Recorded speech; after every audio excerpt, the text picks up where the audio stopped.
United Nations plans to deploy more humanitarian relief into Libya, with UN aid teams heading to Tripoli as early as this weekend, reported Valerie Amos, the UN Undersecretary General for Humanitarian Affairs, during a briefing at UN headquarters on Wednesday, in response to the need to urgently assess the humanitarian situation on the ground in order to respond effectively to the growing needs of the people being affected by the crisis in Libya.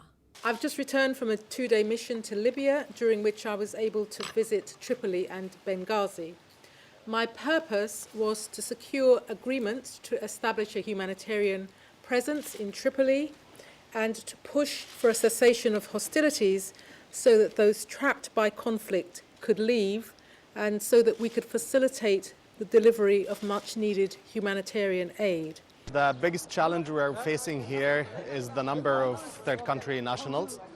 We have hundreds of people from Bangladesh and some African nationalities who are stranded on the border point. People do not have enough covered space to shelter themselves from the cold.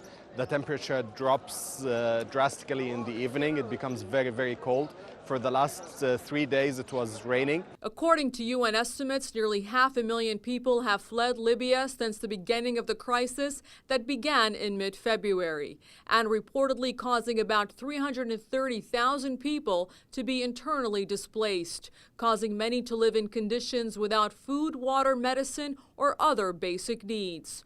Currently, there are humanitarian teams in Benghazi, the second largest city in Libya, and in Egypt, Tunisia, and Niger. The humanitarian situation in parts of Libya is acute and remains of utmost concern to the humanitarian community. Fighting continues in several locations inside Libya. We have received but have been unable to verify the numbers of reports of civilian deaths, injuries, and displacement. The situation in Misrata grows more serious every day.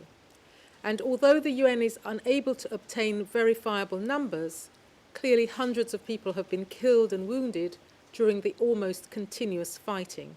Ms. Amos reported that the existing Libyan government has signed an agreement with the UN ensuring security to humanitarian workers and granting access to those in need, especially where continuous fighting is taking place.